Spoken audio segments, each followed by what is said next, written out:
All right, greetings everyone. This is just a brief overview or review, I should say, of some of the ideas we talked about with assessment last Thursday.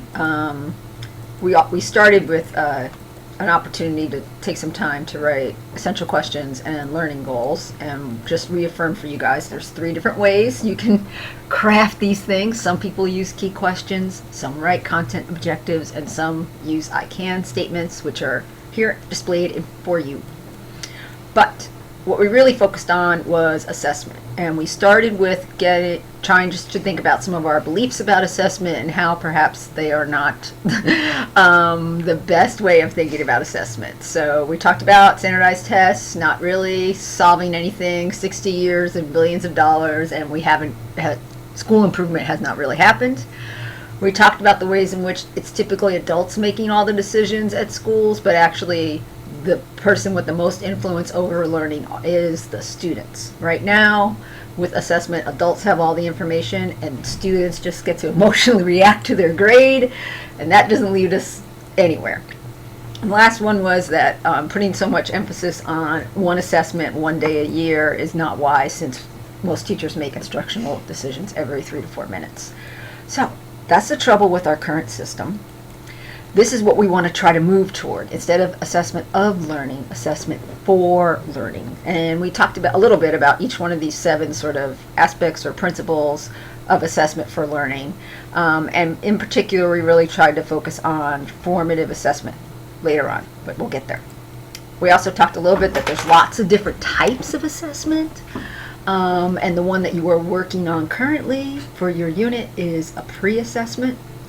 I asked you we thought a little bit about what we thought the important features are and the goals of pre-assessment, and we really stressed that unless a pre-assessment is going to help you understand how your kids are thinking about something, it's not going to tell you much.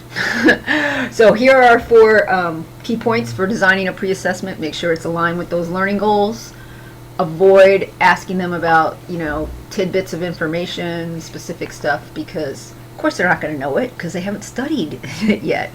Create at least one question that might get them a little interested in what they're about to study, and limit it to a few key questions about big ideas and major themes, if you will. All right, and here was our example.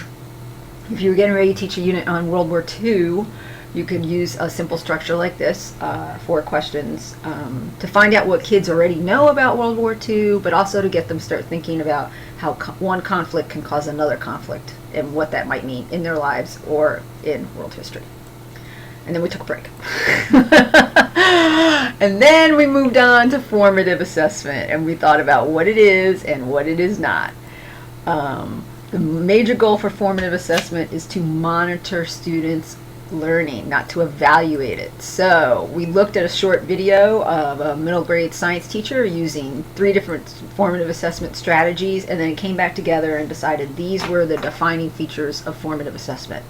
It should monitor learning, it should be low stakes, it should help the student understand their strengths and weaknesses, and help you know where your students are struggling the most and what you can do to support them. Then we visited, and you can go back there at any time, the Jog the Web about formative assessment, and asked you to find some different types that you might be able to use. Again, that's a resource you can use. It'll be there for you. And I quickly reviewed a fast one that you can do in your classroom's response cards. What you end up doing is creating a packet of cards for each student, so you can make multiple choice questions to check that they understood A, B, C, D, true, false, numbers, even content specific cards. And that's a quick way to check that students understand a concept you just discussed. Also, it's much better than just asking a question and having the same 3 or 4 people respond.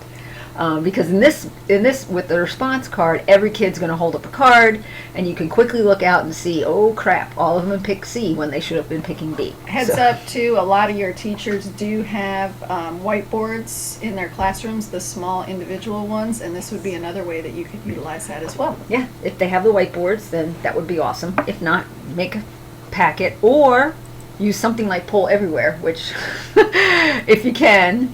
When we talked a little bit about self-assessment and why it's so important and what it can do for students and for you, and then quickly compared summative assessment to formative assessment. Remember, the goal for summative assessment at the end of a learning is to evaluate what they learned. Formative assessment is to monitor where they are in their learning, and we're going to do more with a summative assessment later.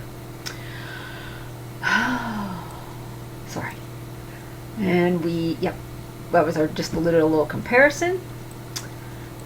And then we did our poll everywhere to check for understanding. So that really was it. We spent a lot of our time in workshop mode. Hopefully you remember that. You wrote essential questions and learning goals. And next week when you come to class, we should be working on your unit matrix, helping you align learning goals with assessments and teaching strategies.